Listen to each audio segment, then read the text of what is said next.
74번에 보시면은 계속해서 이 화폐 시간 가치까지 한 거죠, 그러면. 네. 투자 분석이 계속해서 이어지는 건데, 이 74번 타이틀 보시면 현금 수지라는 말은요, 거기다 써놓으시면 됩니다, 옆에. 이 수입, 현금 수입을 산정하는 방법이라는 뜻입니다, 얘가. 그래서 본격적인 투자 분석을 위해서 이제는 미래에 어떤 방식의 현금이 수입으로 들어오는가에 대한 이 수입 분석이거든요. 실제 계산을 수입액을 해야 투자를 할까 말까 결정하는데요. 이 수입이라고 하는 거를 우리가 앞에서 배웠어요. 26페이지 잠깐 보십니다. 26페이지. 거기 당시에 제가 설명을 할 때 그렇게 말씀을 드렸죠. 부동산을 통한 수입이 몇 가지 있죠? 두 가지.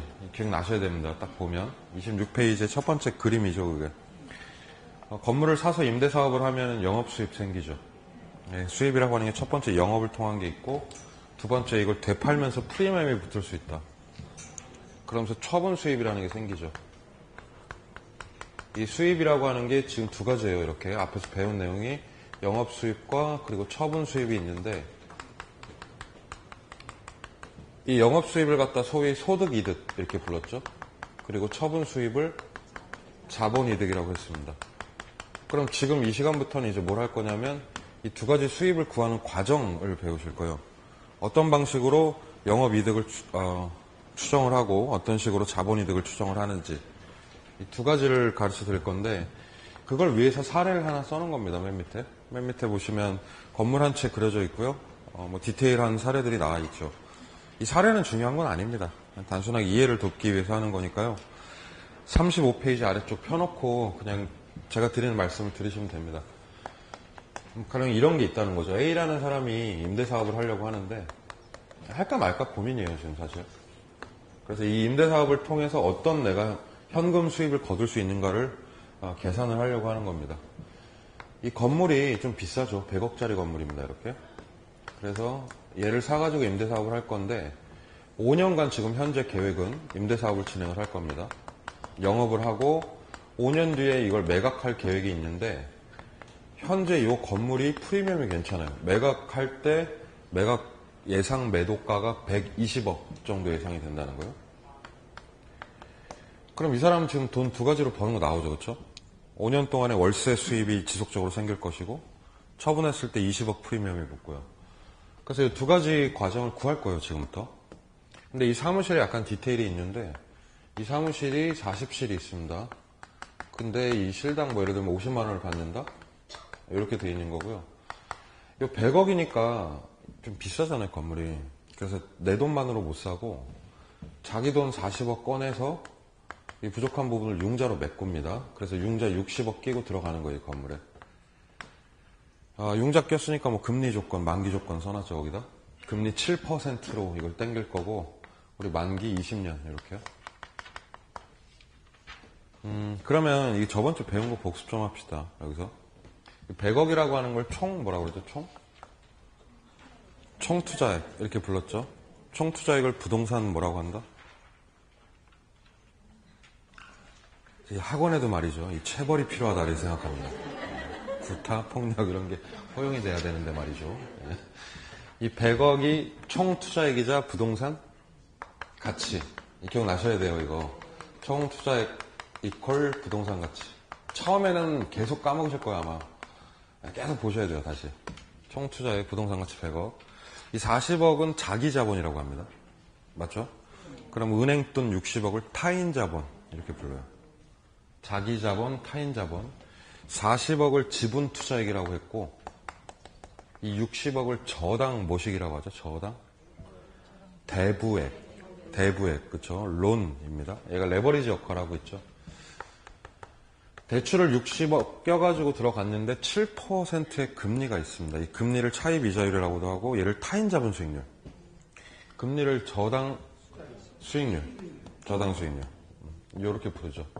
자, 어쨌든 레버리지가 60억 들어와 있다, 이렇게 이해를 하셔야 돼요. 7% 금리입니다.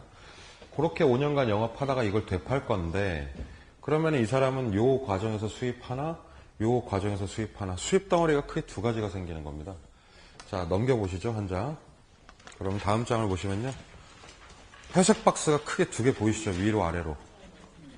그거를 갖다가 이제 다 외우시면 됩니다. 다 외우시면 됩니다. 그대로 한 글자도 안 펴놓고 똑같이 외울 건데 이거 못 외우시는 분은 진짜 한 분도 없으세요. 이 박스를 30번 정도 볼 거거든요. 시험 볼 때까지. 그래서 오늘 당장 외울 필요 전혀 없습니다. 근데 제가 이 두 가지를 컨셉을 잡아드릴 거예요. 이게 이런 뜻이다 이렇게. 그래서 이해를 한번 해보시면 암기할 때 상당히 도움이 되실 거예요. 어쨌든 외워야 되는 건데 박스가 두 개 있다는 건 그 위 박스는 영업 흐름이란 얘기고요. 아래 박스는 처분의 흐름이란 얘기예요. 자, 다시 위의 회색 박스는 소득 이득 구하는 과정이고 아래쪽은 자본 이득 구하는 과정이다. 결국에는 수입이 두 가지니까 따로 이 계정을 배우는 거라서 회계 과목처럼 공부하시는 거예요. 여기서는 가계부 쓰는 거죠. 어디서 뭘 빼서 뭐가 나오고 뭐 빼고 뭐가 나오고 이렇게 두 가지 과정을 그래서 나눠서 말씀드릴 건데요. 첫 번째 영업 과정 있죠. 영업. 그래서 얘를 소득이득을 구할 겁니다. 먼저.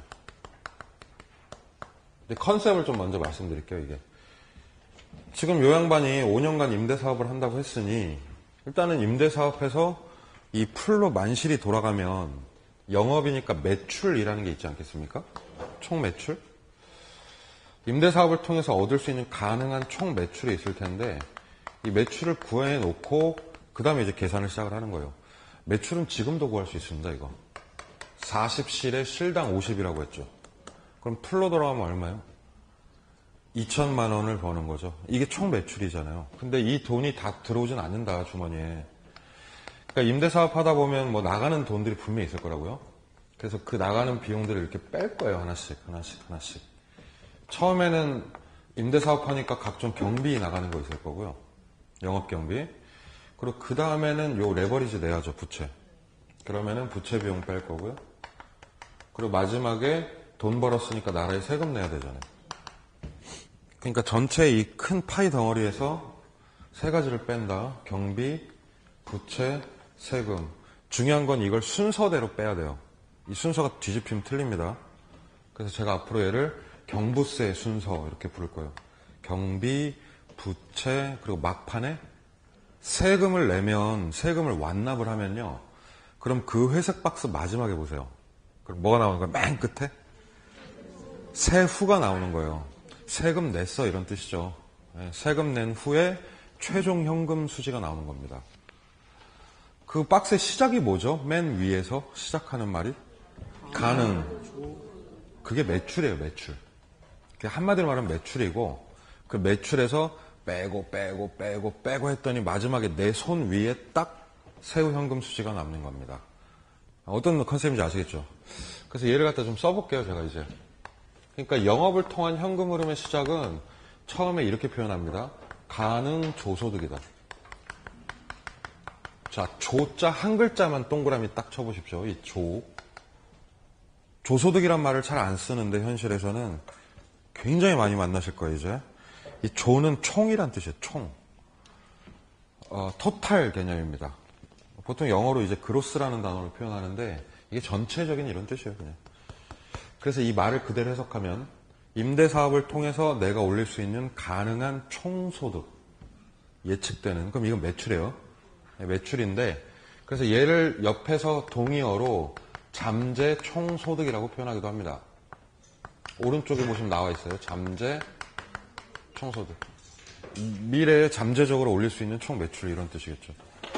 게다가 뭐 얘는 식도 간단해요. 그냥 1,000원짜리 5개 팔면 우리 매출 5,000원이잖아요. 가격 곱하기 수량만 해주면 되는 거거든요. 그러니까 이 공식은 임대료 프라이스에 임대 단위 사무실 개수인 퀀티티 수량을 곱하면 돼요. 이렇게 임대료 곱하기 임대 단위 수를 하면 된다. 이게 식입니다. 그러면 매출 나왔으니까 이제 현금 흐름 쭉 들어가야 되죠. 첫 번째 나오는 현금 흐름은 여기서 잡스러운 것들을 정리를 좀 하는 거예요.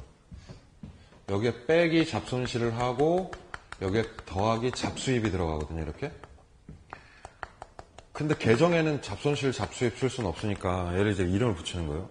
이 잡손실로 뭘 잡아주냐면 만실 안 될 수도 있죠. 미래 예측이니까. 그럼 일정량의 공실 부분을 좀 잡아서 빼줘야 돼요. 이렇게. 공실로 한 5% 잡습니다, 보통.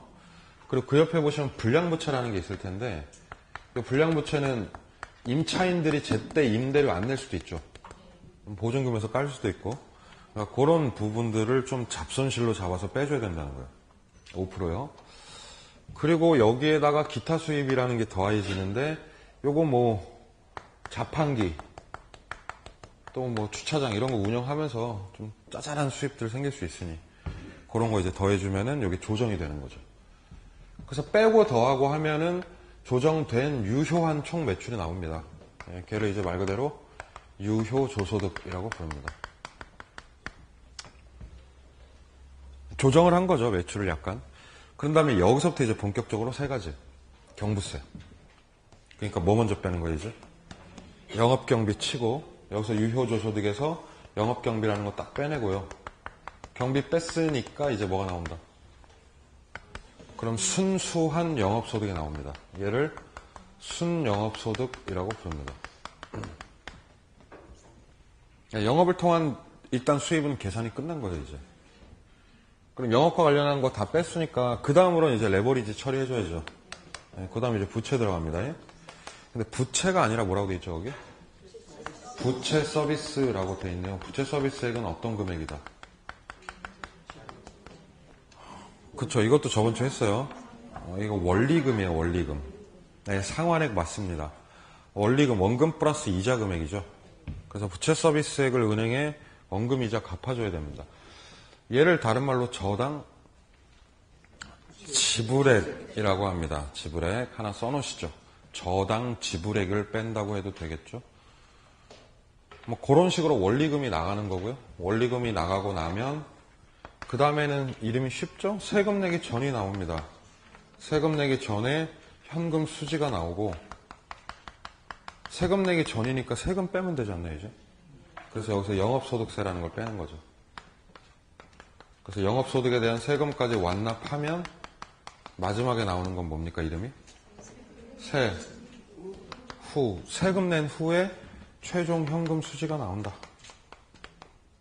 세후 현금 수지가 1억이다 하는 얘기는 이것저것 다 빼고 나니까 1억 원의 순수익이 예상이 된다, 이런 뜻이 됩니다. 이게 이제 진실된 소득이득이 나오죠, 마지막에.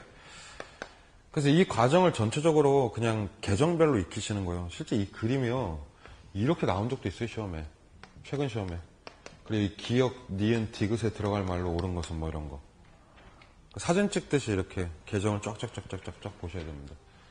한번 읽어볼게요, 처음부터. 자, 처음에 이제 시작이 가능조소득입니다. 여기서 뭘 뺀다, 처음에? 공실 및 불량부채를 빼고 기타 수입을 더하면 유효조소득이 된다. 거꾸로 유효조소득은 어디에서 뭘 빼고 뭘 더합니까? 어디에서? 가능조소득에서 공실 및 불량부채를 빼고 기타 수입을 더하면 유효조소득이 된다. 그게 한 줄로 쭉 나와요, 시험 문장에. 보기 1번으로 나와요, 그게. 그래서 그대로 가시면 되고, 유효조소득에서 뭘 빼죠, 이제? 영업경비라는 걸 빼면 순영업소득이 나오고, 여기서 부채에 대한 서비스 대가액, 부채 서비스액을 빼면 세전 현금 수지가 나오고, 세전 현금 수지에서 영업소득세라는 걸 공제하면 세후 현금 수지가 나온다.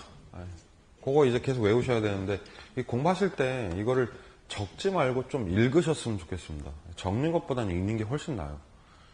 지금은 이 단어가 입에 안 붙어서 읽기가 벅차요, 보고도. 이거 읽으면 세전, 이런 현금, 이렇게. 내가 아는 것처럼 세전 현금 수지, 이렇게. 순영업소득, 유효조소득, 가능조소득. 이게 입에 착착 달라붙어야 됩니다. 뒷장 붙듯이. 그래서 많이 읽어보시면 됩니다. 오늘 당장 급한 건 아니니까 오늘은 컨셉을 이렇게 잡고 가요, 그냥. 요 영업 흐름이라는 놈은 매출에서 까는 거다, 이렇게 하나씩 까는 거다. 그리고 까고 나면은 마지막에 세금까지 낸 세후가 나온다. 요거죠, 그렇죠? 자, 영업 수입이 이렇게 가니까요, 처분하는 것도 있을 겁니다. 아래쪽 회색 박스. 이게 이제 두 번째의 매각의 현금 흐름이라고 보통 표현하죠. 이 처분하는 수입은 소위 자본이득이라고 부르죠. 그럼 이 흐름을 볼 건데, 여기 제가 아까 예를 든 게 뭐였냐면, 이 건물이 얼마의 매각이 예상이 된다? 그럼 팔면요, 이 120억이라는 캐시가 통장으로 들어올 거 아니에요, 이렇게. 그러면 매각 흐름은 여기서부터 시작이 되는 거예요, 정확히. 이 120억을 내가 혼자 먹는 건 아니겠죠, 당연히. 근데 어쨌든 시작은 저게요. 그래서 여기 보시면 시작점이 바로 무슨 가격이다? 매도 가격 나온 거예요. 이게 120억이라는 얘기죠, 지금. 그러면 여기서 이제 나가는 돈들을 또 정리를 해줘야 되죠. 근데 똑같은 게 뭐냐면 나갈 때 요 순서로 나가는 거예요, 얘도. 경비 먼저, 그 다음에 부채, 그 다음이 세금, 이렇게 경부세 순서로. 그러면 여기서 경비를 뺄 건데, 아까는 영업했으니까 영업경비고, 지금은 판매하니까 매도경비라고 말을 붙이면 되는 거죠. 매각할 때 경비 들어갈 게 뭐가 있을까요? 매도경비? 네. 그러니까 복비죠. 네, 복비. 근데 우리는 좀 배운 사람들이니까 중개보수라고 부릅니다. 중개수수료라는 말도 공식명칭 아닙니다. 중개보수가 공식명칭. 아니, 복비라고 할래, 그냥. 복비. 복비 나가고, 복비 내면은 뭐 나옵니까, 밑에?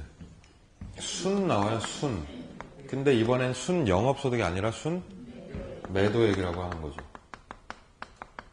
근데 저는 공부할 때 꼭 좌우를 같이 봐야 된다고 생각을 하는데, 이 흐름이 비슷하지 않나요, 지금? 경비를 빼서 순이 나왔잖아요, 여기도. 왼쪽에서도. 여기도 경비를 빼서 순이 나온 건데, 인마는 영업이니까 영업경비. 얘는 매각이니까 매도경비. 얘는 영업소득. 그럼 얘는 매도액. 이러면 되는 거예요. 그러니까 왼쪽을 외우면 오른쪽이 좀 자동으로 암기가 되실 거예요. 그럼 순매도액 다음에 우리가 정리를 해줘야 될 게 이놈의 부채 서비스액인데, 자, 여기 보시죠. 지금 이 양반이 60억 레버리지 대출을 갖다가 몇 년에 걸쳐 갚기로 했죠? 근데 몇 년 영업을 했죠? 그럼 5년간은 60개월 동안은 영업하면서 갚았을 거 아니에요. 그렇죠? 그게 이제 부채 서비스액입니다. 그러니까 다달이 원리금을 낸 것이다. 이렇게 보시면 되죠. 그런데 여기서 팔아버렸거든요. 팔고 문제는 이 돈을 훌라당 내가 다 받아버렸거든. 그럼 이제 매각을 했으니 내 수익을 구하려면 은행 몫을 어떻게 해야 돼요? 한 번에 털어버려야 돼요. 한 번에 털어야 돼요, 이제는. 영업을 하는 게 아니니까. 그러면 지금 5년치 갚았으니까 몇 년 남았어요? 그럼 15년치를 중도상환을 팍 해버려야 되는 거예요, 지금. 그래서 돈을 띄어서 주니까 여기다가는 잔금이라는 표현을 씁니다. 미상환된 융자의 잔금을 뺀다, 이렇게 되어 있는 거죠. 그래서 잔금이라고만 외울게요. 그냥 피곤하니까 잔금 이러시면 됩니다. 이해를 해야 돼요. 여기서는 원리금을 뺐고 여기선 잔금을 치고 있단 말이에요. 얘는 영업을 하니까 다달이 갚는 거고 얘는 되팔아버렸으니까 한 방에 처리한다, 이렇게 이해하시면 되죠. 그래서 이 자리에 부채 서비스액이 나오면 틀린 거예요. 용어를 좌우로 구별을 하셔야 됩니다, 조금. 그러면 세금 내기 이제 전이 나오겠죠? 자, 그때 이름을 눈여겨보셔야 돼요. 세전, 얘를 뭐라고 한다? 요거 좀 색칠해 놓을까요, 이렇게? 지분 복귀액. 이것도 입에 안 붙어. 이것도 절대 안 붙어, 입에. 입에 안 붙으면 어떻게 하면 되냐면 자르면 돼요, 단어를.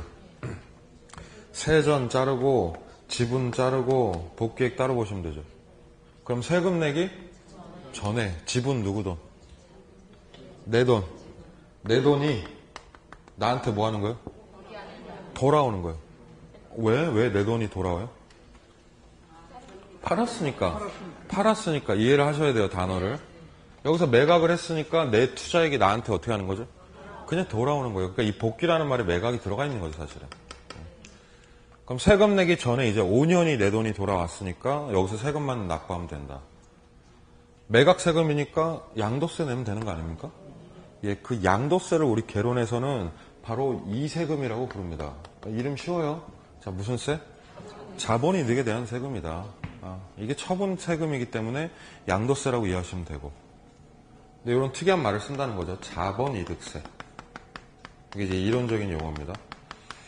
그걸 빼고 나면 이제 세금 완납이 끝났으니까 세금 낸 후에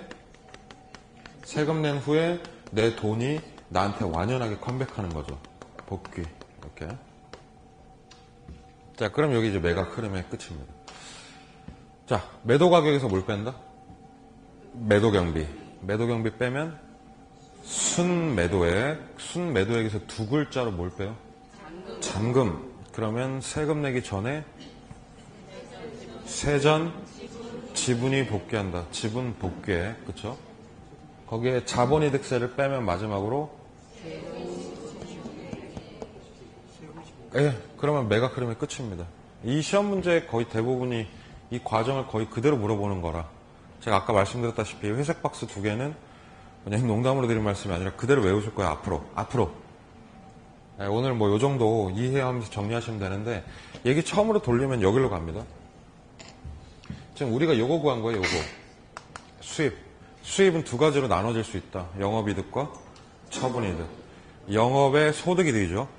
이 소득이득을 구해놓고 보니 이놈이 마지막에 세후 현금 수지라는 수입이 나오는 거고요. 그리고 처분 흐름을 예상하면 그걸 자본이득이라고 하는데 이 녀석을 계산해보니 세후 지분 복귀액이 나오더라. 자, 그러면 우리가 먹을 수 있는 수입이 두 개가 되는 거죠, 이렇게. 그래서 이놈 두 놈을 합쳐서 세후소득이라고 표현합니다. 세후소득. 세후소득 그러면 이 두 개를 합산이 된 거죠. 그래서 오늘 첫 시간에 지금까지는 요 수입의 현금 흐름, 캐시플로우를 분석을 한 거예요, 우리가. 사실 얘기를 조금 더 앞으로 돌려보면 저번 주부터 이어졌던 얘기가 바로 이 투자 분석이거든요. 이게 지금 투자 분석 파트예요, 우리가. 투자 분석이라는 건 현재 시점의 투자액과, 기억나시죠? 현재 시점의 투자액과 미래 시점의 뭐요? 수입 금액을 양자 비교해서 수입액이 클 때 투자하는 거잖아요, 이렇게. 근데 현재와 미래의 시차가 다르니까 이 미래 수익을 예측하기도 하고 미래 수입을 가져오기도 하고 할증 할인한 거죠, 저번 주에. 그리고 오늘은 이제 이어서 그 수입 금액을 예측을 해본 겁니다. 두 가지로. 그러면 이 금액을 구해받고 뭐 투자액이야 정해져 있으니 이제 본격적으로 비교가 들어가면 되는 거죠. 그때 이 두 가지를 본격적으로 비교하는 것을 아래쪽으로 내려오시면 얘를 투자 분석 기법이라고 부릅니다. 이 기법이란 말 동그라미 치시죠. 여태까지는 사실 배경을 깔아놓은 거고요. 이 분석 기법이야말로 이게 리얼 분석이죠, 이제. 기술적 방법들을 배우시는 거거든요. 그래서 요 이제 분석 기법을 몇 가지로 나눠서 설명을 드릴 겁니다. 시험에 100% 나와요, 이 기법은. 오늘은 진짜 수박 겉핥기도 아니라 겉냄새 맡기 정도? 맛도 안 보고 끝낼 거예요, 오늘은. 이 투자 분석하는 게 1시간 반 정도 걸려요, 수업할 때. 그 정도로 복잡한데, 오늘은 기초만 잡아드릴게요, 이렇게. 자, 봅시다. 이 투자 분석이 현재 시점의 투자액과 미래의 수입액을 비교를 한다. 이건데, 분석 오늘 하죠? 지금 하죠, 지금. 여기서 의사결정을 해야 되잖아요, 이제. 이거 할까 말까, 이렇게. 그러려면 이제 미래 수입액을 추정을 해야 되는데, 제가 저번 주에 이런 사례를 들은 적이 있어요. 이 사장님이 편의점에 투자하려고 하는데, 이 사장님이 1억 투자하려고 해요, 지금. 근데 1억 원을 투자했더니 1년 뒤에 수입 예측액이 1,000만 원이라고 합시다. 이 1,000만 원은 현재가 아니라 언제 발생한다? 근데 사실 분석은 여기서 하거든요. 분석은 여기서요, 여기서. 그럼 얘 수익률 사실 몇 프로예요? 언뜻 보면 10%인데 10% 계산하면 안 된다고 했어요, 제가. 왜냐면 수입이 1년 뒤에 있으니까 정확히 계산하려면 이 수입을 무슨 가치로? 이자를 빼서 현재 가치로 할인해놔야죠. 그러니까 현재 시점에서 봤을 때 990만 원 정도를 봐야 맞다는 거예요. 그럼 수익률이 9.9%가 나오는 거예요, 원래. 근데 이렇게 분석하시는 분이 있으세요? 멀리 하세요. 이렇게 분석하시는 분이 있으면 가까이 하면 안 되는 사람이에요, 그 사람. 제정신이 아니니까. 근데 이게 논리적으로 맞긴 하죠, 말이. 그랬을 때 이렇게 미래 수입을 현재 가치로 분석해서 990만 원으로 놓고 분석하는 기법이 있다 이거죠. 그래서 얘를 할인법이라고 부릅니다. 뭐 그렇죠. 미래 수입을 할인해놓고 분석을 했으니까. 할인법. 근데 우리는 대체적으로 이렇게 한다 안 한다? 피곤하니까 이렇게 하지 말고 그냥 1,000만 원 분석하자. 이렇게 할 수도 있겠죠. 그럼 1,000만 원으로 보고 분석하는 방법을 비할인법이라고 부르는 거죠. 그러니까 투자분석 기법은 크게 카테고리가 두 가지로 확 나눠지는 거예요. 금액을 할인하는 무슨 법과 할인법과 할인하지 않는 비할인법. 다시 화폐의 시간 가치를 고려한다 그러면 무슨 법이에요? 고려한다 그러면 그럼 할인법이고 고려하지 않는 비할인법 이렇게 되는 거죠. 1000만 원으로 계산하면 비할인법입니다. 맞죠? 990으로 계산하면 오케이. 자, 밑에 박스 보시면 제가 써놓은 게 1, 2번이 그거예요. 맨 밑에 박스 있죠? 36페이지. 박스 안에 1번 분석 기법에는 시간 가치를 고려한다고 써놨는데 요게 이제 할인법이 되는 거고 고려하지 않는 이 바로 비할인법 이렇게 가는 거죠. 할인법 안에 너댓 개 방법이 있고 비할인법 안에 한 10개 정도 있어요, 방법이. 그래서 다 배우려면 엄청난데 양이. 오늘은 그 중에 딱 하나만 찍어서 말씀드리려고. 2번. 바로 할인을 하는 방법의 대표를 얘기를 하겠습니다. 할인을 하는 방법으로 뭐가 있다? 색칠할게요. 이름이 길다 이게. 할인, 현금 수지, 분석법. 제가 지금 끊어서 읽는 거 들으셨는지 모르겠네요. 할인, 현금 수지, 분석법입니다. 그럼 그대로 해석하면 되죠, 뭐. 할인은 하죠? 이름에 할인이 있으니까. 그래서 미래의 현금 수지를 현재 가치로 할인해서 분석하는 기법? 뭐 그런 뜻이겠죠. 그 할인연금 수지 분석법이 이제 메인이 되는데 시험에서 오른쪽 위로 올라와 보시면 그 컨셉을 적어 놓은 겁니다. 왼쪽에 현재 있고 오른쪽에 미래 있죠, 그쵸? 현재 미래. 그러면 우리가 할인을 하려면 현재 투자액을 할인하는 거예요? 아니면 미래 수입액을 할인하는 거예요? 아니, 현재 투자액은 현재 값이잖아요. 그럼 뭘 이걸 할인을 해? 이건 할인 안 해요. 그러니까 미래에 있는 수입액을 할인해오는 거예요, 이제. 네, 그렇게 부르는데, 자, 쓰세요, 거기다. 이 현재의 투자액을 갖다가 유출액이라고 부르기도 합니다. 그림 밑에다 쓰시죠. 아니, 체크하시죠, 체크. 써놨죠, 제가. 유출액. 그리고 오른쪽에 수입액을 뭐라고 불러요? 유입액이라고 불러요. 이해되시죠? 나가는 돈, 들어오는 돈이니까. 출액 200 이렇게 됩니다. 그럼 유출액이 1억이란 말이 무슨 뜻이에요? 1억 투자 이런 얘기고 유입액이 1000이다 그러면 1000만 원 수입이란 얘기고요. 그때 이 할인연금 수지 분석법은 뭐냐면 이 유입액을 현재 가치로 바꾸는 거예요. 그래서 현재 시점의 유출액과 비교하는 방법을 할인연금 수지 분석법이라고 합니다. 맨 위에 문장 보시면 그런 말이 묘사되어 있죠. 맨 위에 할인연금 수지 분석법이란 예상되는 자 색칠 유입액을 무슨 가치로? 현재 가치로 바꿔서 이것을 투자액인 유출액과 비교하는 방법이라고 묘사를 하는 거죠. 할인연금 수지 분석법.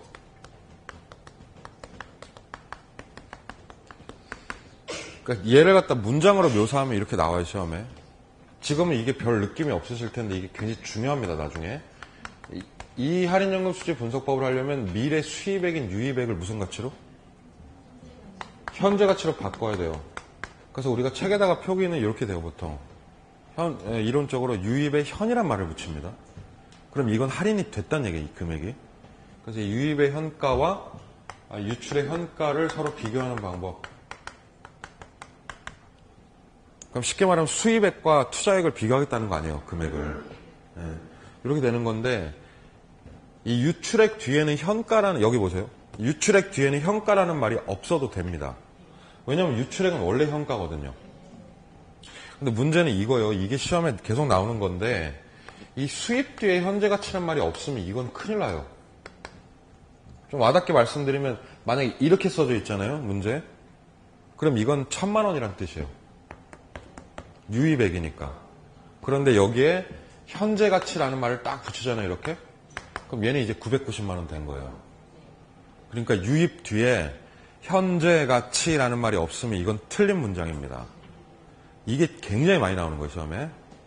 그걸 체크해 놓으셔야지, 거기에. 여기 타겟을 딱 잡아놔요, 여기에. 유입 뒤에 반드시 현재 가치를 붙여줘야 된다는 거예요. 그럼 양자 금액을 비교할 건데 어떻게 비교할 것이냐. 비교 방법이 여러 가지가 있어요. 결론적으로 말씀드리면 이 두 가지 금액을 비교할 때 첫 번째 양자의 금액을 뺄셈을 하는 방법이 하나 있고 양자의 금액을 나눗셈을 하는 방법이 하나 있고, 이 두 개의 금액으로 수익률 퍼센트를 구하는 방법이 있습니다. 그래서 이 세 가지 방법이 할인연금 수지 분석법을 구성을 하고 있어요. 책에 놓고 칩만 보시죠. 제가 사례를 들어드릴게요. 실제로 이런 거예요. 미래 유입액을 갖다가 현재 가치로 바꿨습니다. 그래서 이제 유출의 현가랑 비교하는 건데, 미래 유입액의 현가가 지금 현재 70원이라고 예상이 됩니다. 그리고 유출액은 50원이라고 예상이 돼요. 자, 이거 해석돼야 돼요. 그러면 얼마 투자해서 50원 투자해서 얼마의 수입? 정확히 말하면 그 수입을 현재 가치로 바꿨더니 그게 70원이더라. 아니야, 뭐 쉽게 얘기하면 50 투자해서 70 벌었어, 뭐 이런 얘기죠. 그렇죠? 그럼 이 양반은 수입 금액이 어떻게 돼요?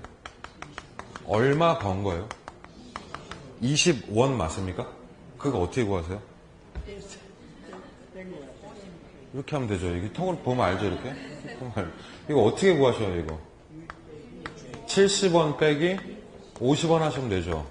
그럼 수입액 나오잖아요, 이렇게. 그럼 얘를 갖다가 뭐라고 하냐면 순형가법이라고 합니다. 순형가법은 수입 뭘 구한다? 금액을 구하는 거예요. 컨셉 아주 간단합니다. 들어오는 돈에서 그냥 나가는 돈을 빼면 돼요. 맞죠? 현재 가치로 바꿔서 빼면 돼요. 그래서 이렇게 뺄셈을 하는 방법을 순형가법이라고 합니다. 네, 공식은 유입의 현가 빼기 유출의 현가를 하면 됩니다. 이렇게. 자, 그런데 꼭 이렇게만 의사결정을 하는 방법이 아니라 또 다르게 할 수도 있어요. 예를 들면 이 70원의 수입액을 50원으로 뺄 셈이 아니라 나눌 수도 있습니다. 이렇게. 자, 다시요. 그러니까 결국 이 70원을 50원으로 나눈다는 얘기인데요. 그럼 나누면 5분의 7이 되죠. 5분의 7을 계산기로 계산하면 1.4가 나오거든요.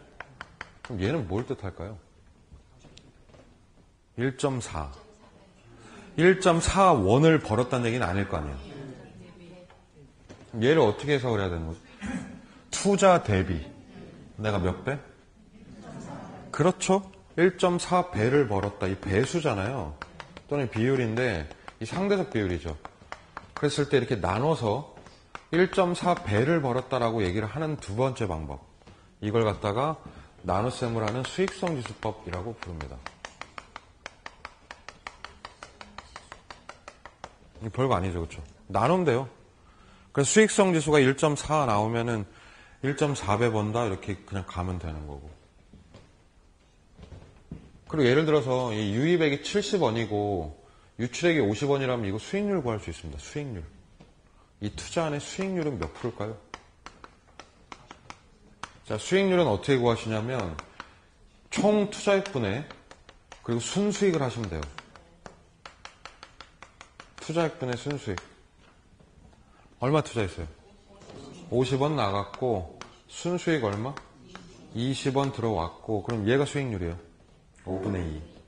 그럼 얘가 소수점으로 0.4가 나오거든요. 그럼 얘는 40% 수익률이라는 얘기입니다. 투자액분의 요 차익을 하시면 되죠. 50분의 20.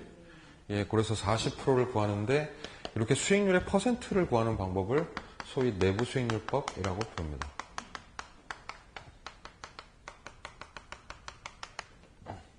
그래서 방법이 투자 분석할 때 크게 몇 개?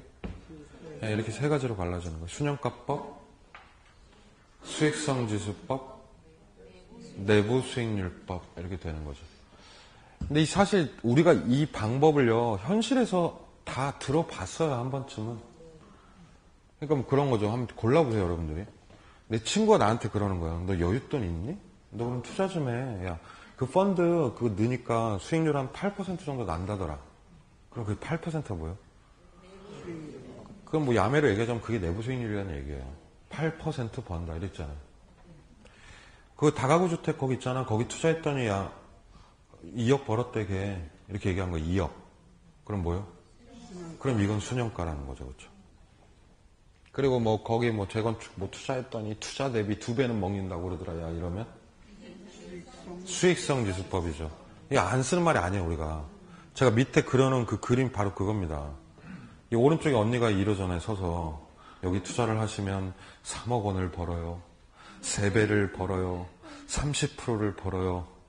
근데 이 같은 3의 의미가 다르다 이거지. 그때 3억 원을 벌어요. 무슨 법? 순영가법. 3배를 벌어요. 수익성 지수법. 30% 벌어요. 내부 수익률법.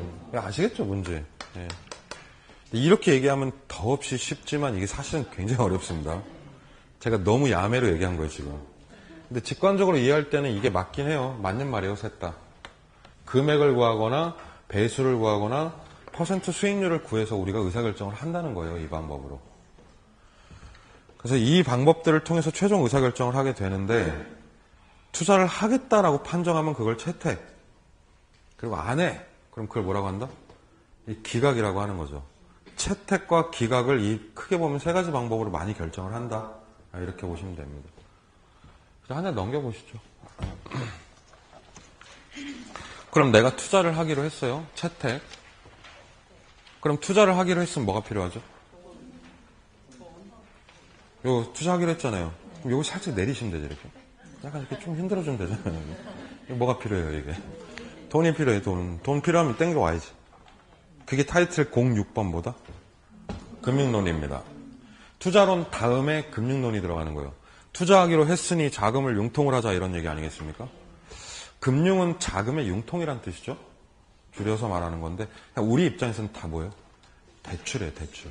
우리 입장에서는 대출이에요. 그래서 한동안 계속 대출 얘기를 할 거예요, 여기서. 여기 초반부는 주택담보대출로 이루어져 있어요. 근데 우리만 돈이 필요한 게 아니라 건설사도 필요할 거 아닙니까? 그럼 나름 건설사도 자금을 땡겨오겠죠? 이걸 이제 개발금융이라고 합니다.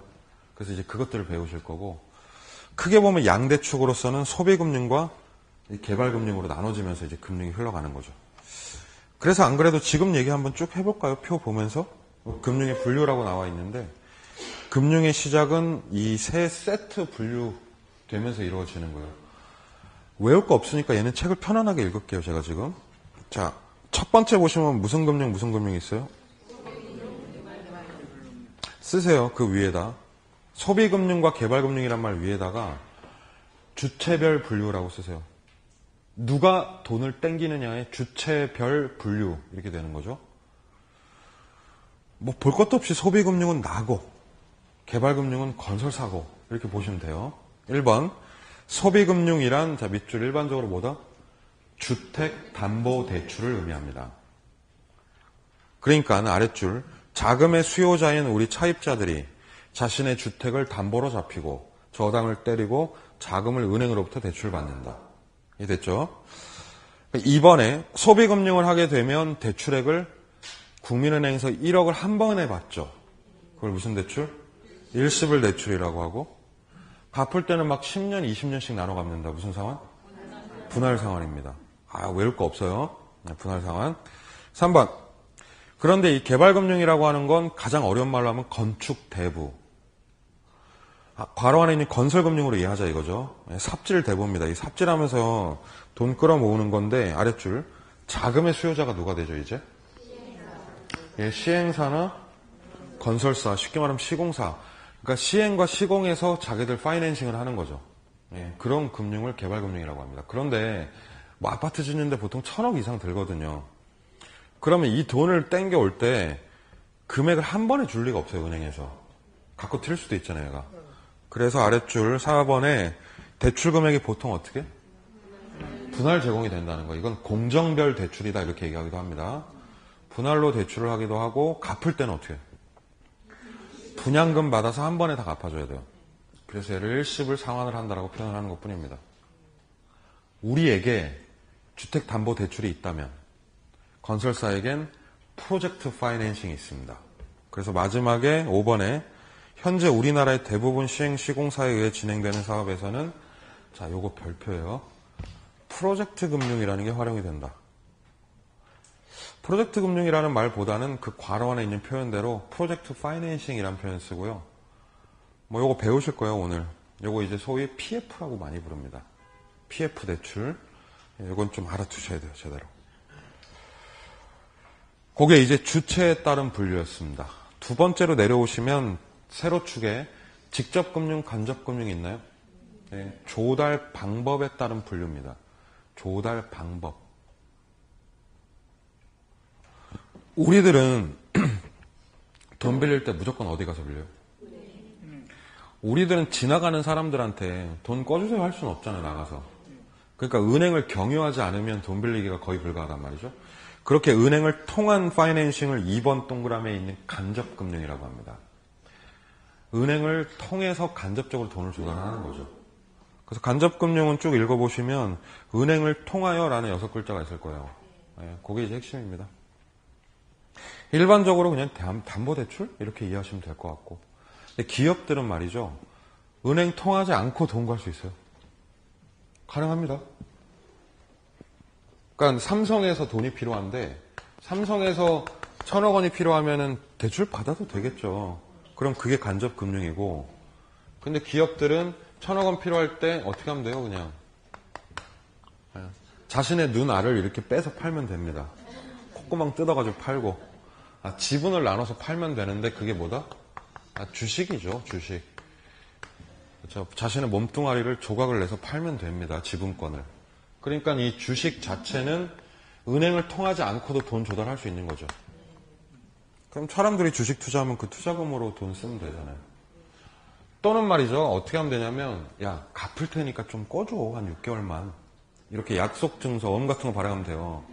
이 약속증서 발행하는 걸 채권이라고 합니다. 채권. 그때 이 채권을 보통 회사채라고 부르죠. 회사가 발행하는 채권이죠. 그래서 기업들은 시장에다가 주식이나 채권을 발행해서 투자자의 돈을 다이렉트로 뽑아올 수 있다. 이거예요. 자, 이게 무슨 금융? 직접 금융입니다. 못 외워도 돼요. 이해하세요 그냥. 안 해도 돼요 이거. 이렇게 되는 거죠. 그래서 두 가지 직접과 간접은 그렇게 간단하게 치고 넘어가겠습니다. 밑에 보시면은 이제 별표 하나만 할까요, 여기에? 바로 지분금융과 부채금융이라는 표현. 이게 그나마 제일 중요하거든요, 셋 중에. 그래서 이 차이를 말씀드릴 건데, 이런 뜻입니다. 자, 우리가 지분하고 부채란 말 배우지 않았나요? 지분은 누구 돈? 내 돈이면 하나 쓸게요. 이 지분금융은 무지하게 어렵게 얘기하면 자기 자본을 조달하는 금융이다. 이런 뜻이에요. 여기 하나 써놓으세요, 이렇게. 그럼 부채금융은 밑줄만 치시면 돼요. 얘는 자기 자본이 아니라 누구 자본. 타인 자본을 조달하는 것이다. 이 책에 보면 가장 먼저 이 두 가지 말이 나옵니다만 말을 보면 이게 뭐지 이럽니다. 그래서 얘를 살을 붙여드릴 건데요. 진짜 쉬워요. 얘는 딱 하나만 알면. 지분금융은 이게 누구 돈이라고요? 내 돈이면은 얘는 뭐냐면 갚지 않아도 된다는 뜻이에요. 나한테 돈을 준 사람에게 돈을 갚을 필요가 없는 거예요. 그게 지분금융. 이게 내 돈이니까. 근데 이 부채금융은 남의 돈을 쓱 빌려 와서 쓴 거거든요. 그럼 되돌려줘야 될 거 아니에요. 그때 원금 이자를 갚아주는 금융이 바로 부채금융이다. 이렇게 보시면 되죠. 자, 그러면 주택담보대출은 지분금융이에요, 부채금융이에요? 은행 돈 빌려다가 쓴 거니까 갚잖아요. 이자 붙여서. 그럼 우리가 흔히 생각하는 담보대출은 무슨 금융? 부채금융이에요. 부채금융. 그런데 이 지분금융 그럼 종류가 없느냐? 있어요. 좀 야매로 얘기하면 개인 입장에서도 할 수 있어요. 지분금융을. 근데 3천만 원 필요하면 국민은행에서 대출을 받을 수도 있지만 진짜 3천만 원 필요하면 내 차를 팔아도 돼요. 그렇죠? 차를 판매해서 판매 대금을 받잖아요. 그럼 그건 완전 내 돈이야. 그럼 갚지 않잖아요. 그게 지분금융이에요. 개인적 입장에서는. 근데 기업들은 아까도 얘기했지만 이거 발행하면 되거든요.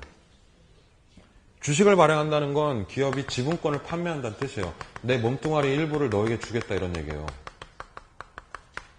그래서 이 주식이 발행이 되면요. 삼성에서 주식 투자하잖아요, 우리가.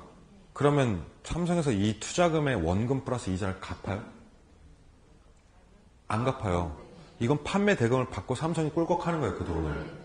다만 여러분들이 뭘 획득했어요, 지금? 그럼 거기에 따른 배당만 받는 거예요, 내가. 배당을 받고 또는 되팔면서 본인이 매매 차익을 누리는 것 뿐이지 삼성에서 돈을 갚아주지 않는다 이거죠. 그래서 이 주식 투자의 특징이 바로 원금 손실이 나기도 한다. 담보대출 하면은 원금 손실 날 일이 없잖아요. 예, 그 차이예요, 이게. 아시겠죠? 그럼 다시. 기업은 두 가지를 할 수 있다고 그랬는데, 주식 발행할 수도 있고, 예, 회사채, 채권 발행할 수도 있죠. 근데 주식은 지금 명백히 무슨 금융이라고 그랬어요? 자기자본 조달하는, 지분권 판매하는 지분금융이다. 그럼 채권은 뭐냐면은, 돈을 꿔주면은 갚아주겠다는 약속 증서니까. 그럼 이건 갚는다는 얘기죠. 여러분 삼성 채권 투자하시면 원금 이자 다 갚아요, 거기서. 그럼 얘는 무슨 금융? 부채금융이 되는 거죠. 그렇죠? 그래서 이 직접금융의 두 가지 방식이 성격이 이렇게 나눠지는 거예요, 두 개로. 여기 채권이 있으니까 채 들어가는 거 다 부채금융이에요, 원래. 이렇게 되는 거죠. 그래서 아래쪽에 1번에 지분금융은 첫 번째 줄 끝부분에 주식이란 말 좀 잘 체크해 놓으시고, 부채금융은